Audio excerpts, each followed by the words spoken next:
as mais relevantes, porque diz respeito à principal forma de controle da inflação que é adotada pelos países, chamada taxa de juros.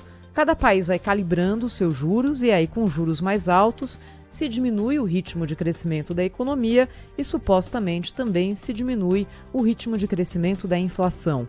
Ontem foi a chamada super quarta, porque teve decisões sobre juros no Brasil e nos Estados Unidos. Nos Estados Unidos, o Federal Reserve aumentou os juros para a faixa entre 3% e 3,25%, no mais uma alta forte, de 0,75 ponto percentual, e olha, pela quinta vez consecutiva em que os juros são elevados nos Estados Unidos, que tem vários, maior, mais alto, por exemplo, maior patamar desde 2008.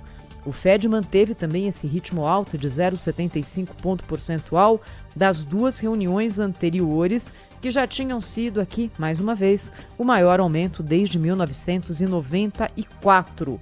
Bem, o que os Estados Unidos estão fazendo? Estão tentando usar a fórmula de sempre para fazer com que a inflação perca força no país. Os Estados Unidos não estão acostumados a lidar com inflação, mas em 12 meses acumulados até agosto, os preços ao consumidor saltaram 8,3%. Ontem, numa mensagem muito dura, o presidente do Federal Reserve, Jerome Powell, disse, por exemplo, que não dá para dizer ainda se há ou não uma inflação, uma recessão à vista, indicando que cada 0,0001% nos juros é pensado pelo Federal Reserve, deixando claro que há uma situação de desconforto. No Brasil, houve uma situação um pouquinho diferente. A elevação da taxa de juros começou antes do que nos Estados Unidos e do que na Europa, fazendo até com que a autoridade monetária no Brasil dissesse o seguinte: olha, nós começamos antes a nossa lição de casa e vamos sair antes dela também. Ontem, a taxa Selic foi mantida no patamar de 13,75% ao ano, mas esse aqui é o pico de elevações que aconteceram por 12 vezes consecutivas desde março de 2021. Nesse período, de 21 até agora 22, a Selic subiu 11,75 pontos percentuais. Está agora estacionada num patamar alto. O Banco Central do Brasil falou o seguinte: a inflação aqui está caindo, então eu não preciso fazer mais uma alta dos juros, mas ainda não me sinto confortável para fazer com que essa taxa caia. Do ponto de vista global, o que nós temos visto nos Estados Unidos e também na Europa, já que o Banco Central Europeu tem elevado essa taxa de juros, é basicamente uma dificuldade de se conter a inflação. E aí a gente tem que dizer algumas coisas que aconteceram nesse período.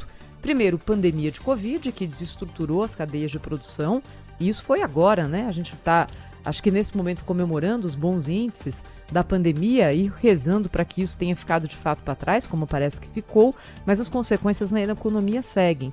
Mas não só isso. O que houve também é que países ricos despejaram na economia, nas suas economias internas, caminhões e caminhões de dinheiro, para fazer com que as economias mantivessem o seu ritmo durante os longos períodos de quarentena da Covid.